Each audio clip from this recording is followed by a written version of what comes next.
जय माता दी। पितृपक्ष के दौरान हमारे पूर्वज पितृलोक से धरती पर हमें मिलने के लिए आते हैं। हमारे द्वारा उनके लिए किए जाने वाले श्राद्ध तथा तर्पण पिंडदान अधिकारियों से वे संतुष्ट होकर हमें आशीर्वाद प्रदान करते हैं। प्रतिवर्ष पितृपक्ष भाद्रपद मास के शुक्ल पक्ष की पूर्णिमा तिथि से प्रारंभ होते हैं और आश्विन मास की अमावस्या को इनकी समाप्ति होती है। इसे सर्वपितृ अमावस्या कहा जाता है। पितृपक्ष के दिनों में मनुष्य को पितरों की संतुष्टि के लिए श्राद्ध कर्म तथा दान धर्म करने चाहिए। श्री कृष्ण कहते हैं, जिस मनुष्य को उसके पितरों का आशीर्वाद प्राप्त होता है उसके कुल का गौरव सदैव ही बढ़ता है। ऐसा मनुष्य कभी दरिद्र नहीं रहता है। इस साल पितृपक्ष 17 सितंबर मंगलवार के दिन प्रारंभ हो रहा है और 2 अक्टूबर के दिन पितृपक्ष का समापन होगा। पितृपक्ष 16 दिनों तक चलते हैं। इस दौरान मनुष्य को पितरों की संतुष्टि के लिए उपाय अवश्य करने चाहिए। दोस्तों, पितृ मनुष्य के परिवार का सुरक्षा कवच होते हैं। पितृ शक्ति मनुष्यों की हर प्रकार के संकट से रक्षा करती है। यदि घर में पितृ शक्ति का वास हो तो घर में किसी भी प्रकार की दुष्ट आत्मा तथा नकारात्मक शक्तियां प्रवेश नहीं करती है। इसलिए हमें पितृपक्ष में कुछ ऐसे कार्य करने चाहिए जिससे हमारे घर में पितृ शक्ति का वास हो।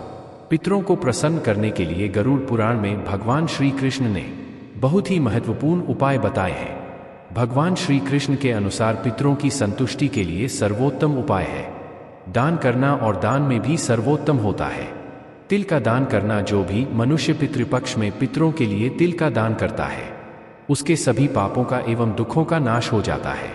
इसके अलावा आप पितृपक्ष में अपने पितरों की संतुष्टि के लिए वस्त्र आदि का दान अवश्य करें। यदि गाय का दान किया जाए तो कई गुना अधिक फलों की प्राप्ति होती है।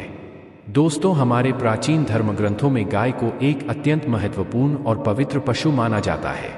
शास्त्रों में गाय को माता कहा गया है और समस्त देवी देवताओं का पूजन करते हैं। गौ माता के शरीर में 33 कोटि देवी देवताओं का निवास होता है। गायक अत्यंत पवित्र, निर्मल, शांत, निष्पाप जीव है। ऋग्वेद में संसार का पालन पोषण करने वाली कामधेनु माता कहा गया है।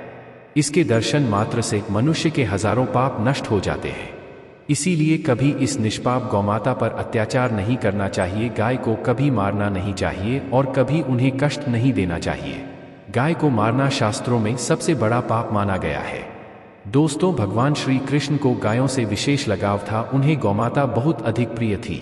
श्री कृष्ण के अनुसार गायों की सेवा करना ही सर्वश्रेष्ठ धर्म है। इससे बड़ा पुण्य का कार्य संसार में दूसरा कोई नहीं। कलयुग की भविष्यवाणी करते हुए भगवान श्री कृष्ण कहते हैं, कलयुग में जब धर्म का लोप हो जाएगा तब मनुष्य गाय की सेवा नहीं करेंगे। मनुष्य केवल दूध के लिए ही गाय को पालेगा। दूध के लिए वह गाय को बहुत कष्ट देगा, जिसके परिणाम स्वरूप कलयुग में पार्क और धर्म उसके चरम पर होगा। अकालियों के अंत का लक्षण बताते हुए श्री कृष्ण कहते हैं, जब संसार से गाय समाप्त हो जाएंगी तब कलयुग का अंत होगा। जो मनुष्य कलयुग में भी गाय की निस्वार्थ भाव से सेवा करेगा वह सुख समृद्धि प्राप्त करेगा। जो स्त्री रसोई में बनी पहली रोटी गौमाता को खिलाएगी वह सदा सुहागन और सौभाग्यशाली रहेगी। जो लोग अपने घर में गाय से प्राप्त 5 गद्दे को घर में रखेंगे उसके घर में कभी दुख दरिद्रता नहीं आएगी। दोस्तों, हमारे धर्म के सभी शास्त्रों में गाय की सेवा को ही सर्वश्रेष्ठ माना गया है। जो व्यक्ति प्रतिदिन किसी न किसी तरह से गौ माता की सेवा करता है वह सबसे अधिक पुण्यवान बन जाता है।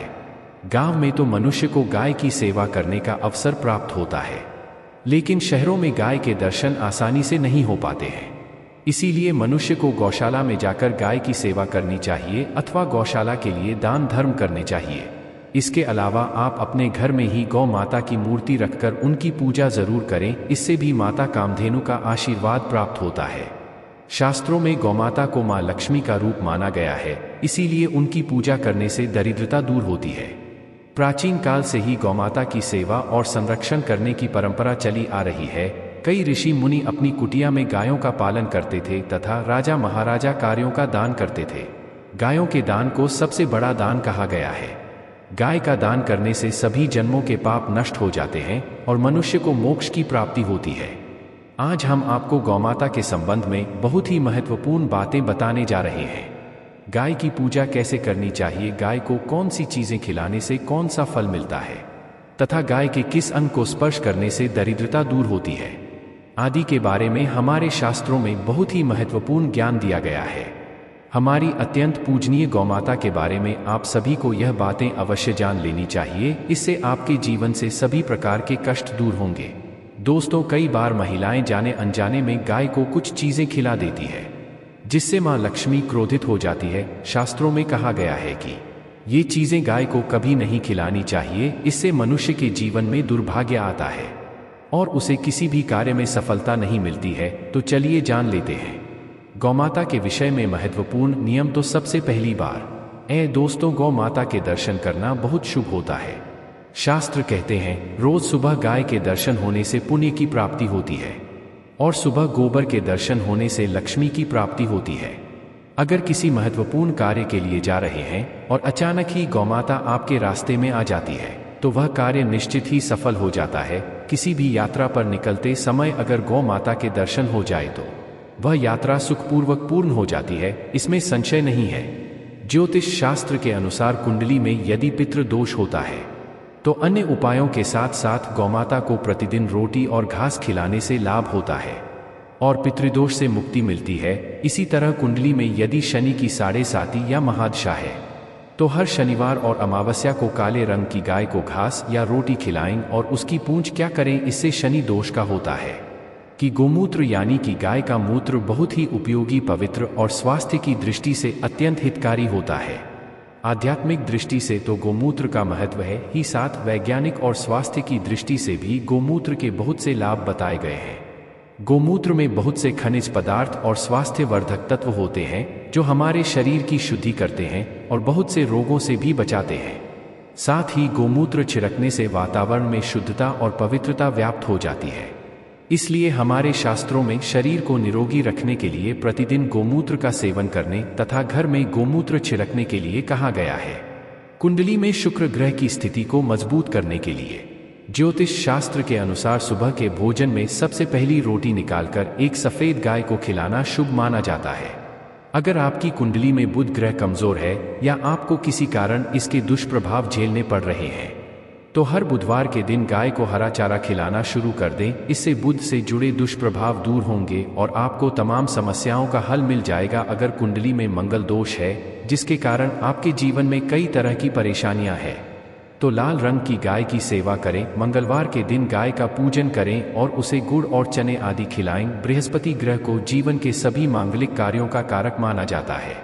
ऐसे में अगर किसी व्यक्ति के जीवन में विवाह आदि मांगलिक कार्यों में विघ्न निर्माण हो रहे हैं तो उन लोगों को कुंडली में बृहस्पति ग्रह की स्थिति को मजबूत करने के लिए रोटी पर गुड़ और चने रखकर गाय को खिला देना चाहिए।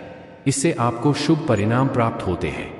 अगर घर में अशांति है, लड़ाई झगड़े होते रहते हैं तो घर में सुख शांति बनाए रखने के लिए घर के अंदर गाय के गोबर से बने उपले को जलाना चाहिए और उसका धुआं संपूर्ण घर में फैलाना चाहिए। इससे घर की नकारात्मक ऊर्जा नष्ट होती है और सकारात्मक ऊर्जा में वृद्धि होती है। गाय के दूध, दही, घी, गोबर और गोमूत्र से बनने वाले में शरण को पंचगव्य कहते हैं। पंचगव्य को पापनाशक कहा जाता है और हिंदुओं की धार्मिक विधि प्रायश्चित करने में इसका उपयोग किया जाता है।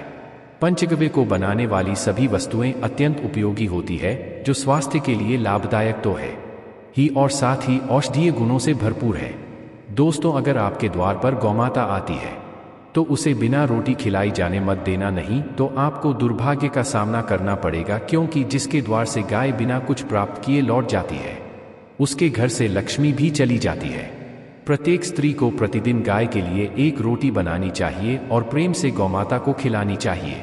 इससे गौ माता का आशीर्वाद प्राप्त होता है और मन की इच्छाएं पूर्ण होती है। कुछ लोग गौ माता को बासी भोजन अथवा जूठन खिला देते हैं, इसे शास्त्रों में पाप माना गया है।